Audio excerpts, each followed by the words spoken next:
Nakita na po natin, Ginoong Pangulo, kung paano ang mga yaman na nakuha sa iligal na paraan ay madali pong itago o naitatago sa likod ng sobrang higpit o ultra-strict na bank secrecy at confidentiality. With the passage of this measure, Mr. President, the Filipino people will know when public officials live beyond their means. There is a way to find out, Mr. President.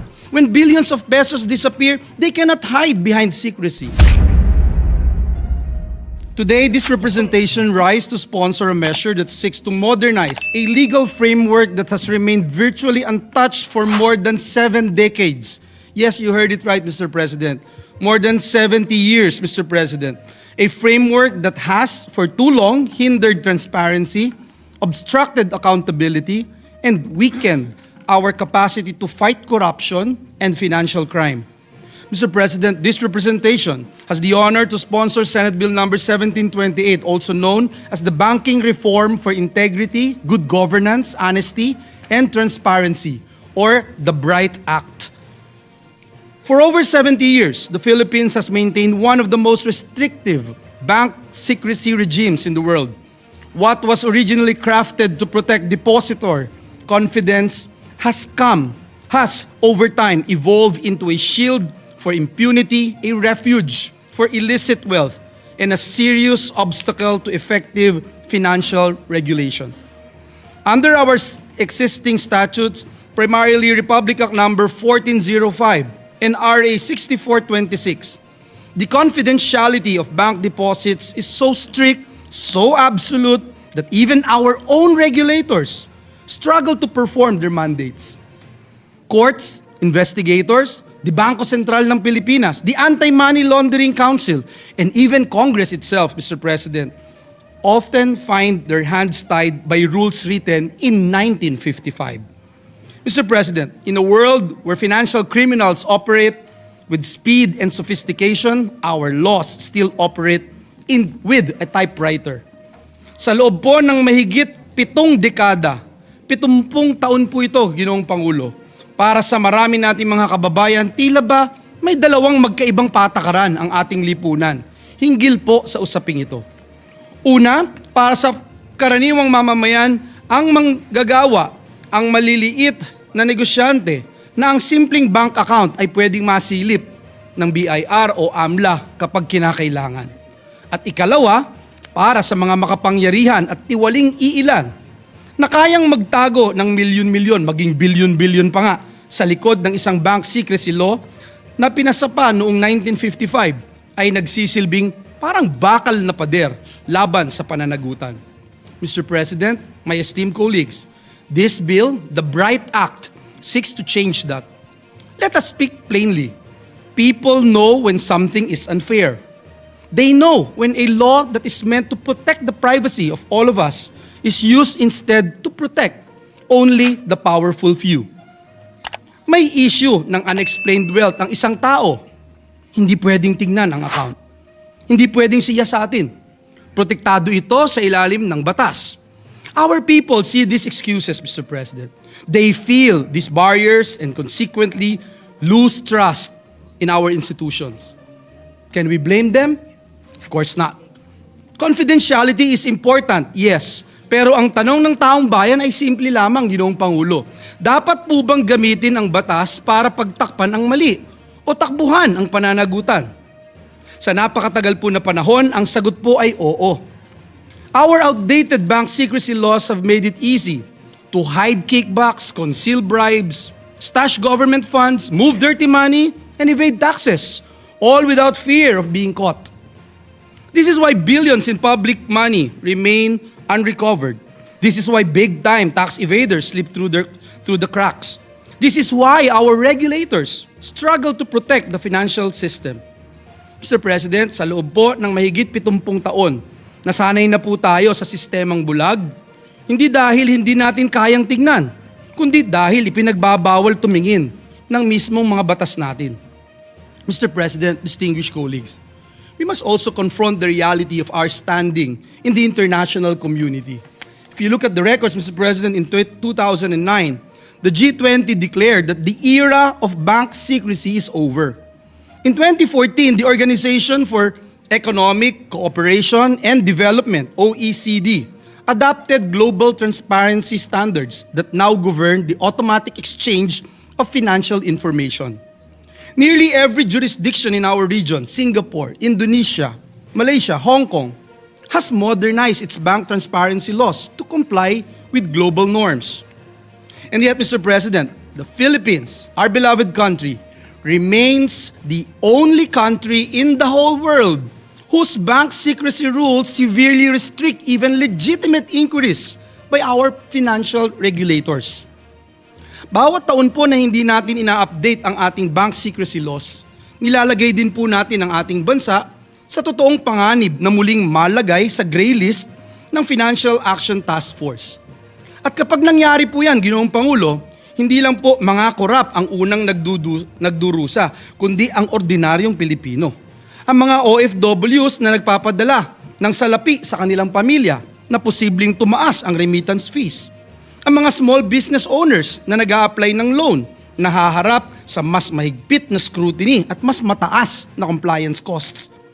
At, Ginoong Pangulo, ang mga tapat na manggagawa, ang mga pamilyang nag-iipon para sa edukasyon o para sa emergency na siyang nagbabayad ng presyo ng reputational damage na dulot ng mga taong gumagamit ng secrecy para lamang po itago ang kanilang mga kasalanan.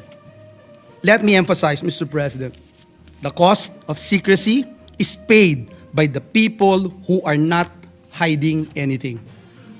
Milyong-milyong Pilipino po ang umaasa sa isang matatag na banking financial system, isang mapagkakatiwalaang investment climate, at mababang remittance costs. Hindi po natin pwedeng hayaan na taon-taon na lamang ang mga luma at hindi na napapanahong batas ang maglalagay sa panganib sa mga lifeline na ito.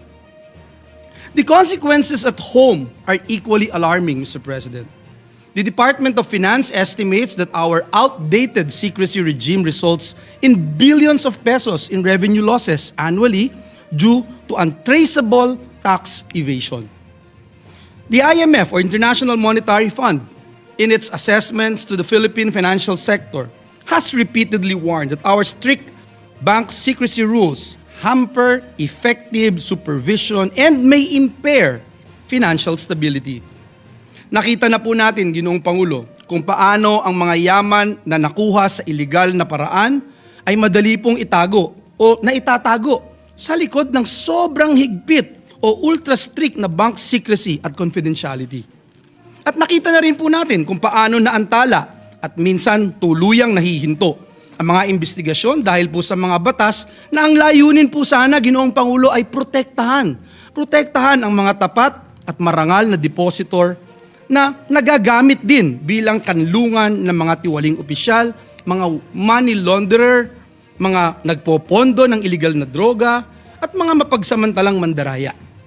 Sa huli po, ang naagrabyado po rito ay hindi ang may kasalanan, kundi ang karaniwang manggagawa at pamilyang Pilipino na naniniwala sa patas at malinis na sistema.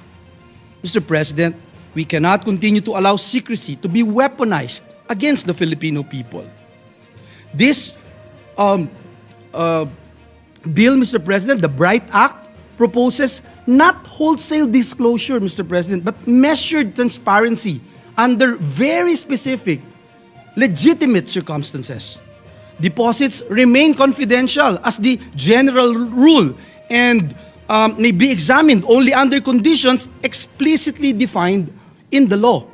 Among these legitimate purposes are investigations by the courts, inquiries by Congress, including impeachment proceedings, investigations conducted by the Office of the Ombudsman, supervisory examinations by the BSP, inquiries by AMLA, BIR, and specific financial regulators, lawful access for the settlement of estates of deceased depositors, and voluntary authorization by the depositor. Each request must follow clear procedures, subject to safeguards provided by the Act and consistent with the Data Privacy Act. With the passage of this measure, Mr. President, for the first time in 7 decades, the Filipino people will know when public officials live beyond their means, There is a way to find out, Mr. President. When billions of pesos disappear, they cannot hide behind secrecy. When corruption happens, investigations can move forward.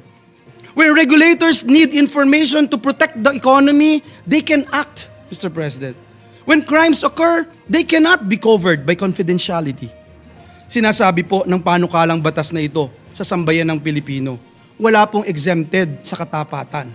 Walang privilege sa katotohanan. Mr. President, we are mindful of the burden placed on banks and non-bank financial institutions. And kaya po sa BRIGHT Act, naglalagay po tayo ng provision for safe harbor for institutions that comply in good faith. At the same time, the bill imposes penalty on individuals who abuse their authority to access deposit information and those unjustifiably refuse to disclose information when required by law. For juridical entities, the responsible officers who directly participated in the violation will also be held liable, consistent with principles under AMLA and the revised Corporation Code. This ensures accountability, Mr. President, not only at the institutional level, but also at the personal level. Allow me to state categorically, Mr. President, when I was asked a while ago about addressing fears and misconceptions. This bill, Mr. President, does not grant unfettered access to anyone's bank account. This bill does not allow political fishing expeditions. This bill does not undermine the right to privacy. Legitimate privacy remains protected. What this bill removes is the blanket of secrecy that shields corruption and criminality. Mr. President, let this representation address our honest depositors, ang ating pong mga ordinaryong manggagawa, ang ating mga OFWs, ang ating mga small business owners, ang ating mga senior citizens at retirees with deposits. Your privacy remains protected. Your accounts remain confidential. Your rights remain intact. This bill protects you. It only exposes those who betray public trust. Mr. President, our failure to modernize our bank secrecy regime has long left us behind. We have fallen out of step with global expectations and regional standards, and we continue to tie the hands of the very institutions tasked with protecting the integrity of our financial system. Kaya natutuwa din po tayo, Ginoong Pangulo, na ito ay naging parte ng Legislative Development Council na maging priority measure ng ating administrasyon. The BRIGHT Act is not merely a compliance measure, Mr. President. It is a governance reform, an anti-corruption reform, and a national integrity reform. It is a step toward recovering stolen public funds, preventing money laundering, strengthening tax enforcement, empowering regulators, and building a trustworthy and resilient financial system. And so, Mr. President, distinguished colleagues, transparency is not the enemy of progress. Secrecy is. The era when bank secrecy could be used to hide wrongdoing must come to an end. And with BRIGHT Act, the Philippines can finally join the rest of the world in upholding modern standards of financial integrity. Mr. President, the acronym of this bill is BRIGHT because that is exactly what we want for our country and our people. A brighter financial system, a brighter justice system, a brighter future where corruption has no place to hide. Our bank secrecy laws have served their purpose, but today, they serve the wrong people. It is time to amend them. It is time to modernize them. It is time to put integrity at the very center of our banking system. And so, Mr. President, esteemed colleagues, this representation respectfully seek your support for the immediate passage of the BRIGHT Act, a long overdue reform essential to strengthening transparency and integrity in our financial system. Para sa bayan, para sa katapatan, para sa isang mas maliwanag na hinaharap. Maraming salamat po, Ginoong Pangulo, at pagpalain tayong lahat ng ating Panginoong Diyos.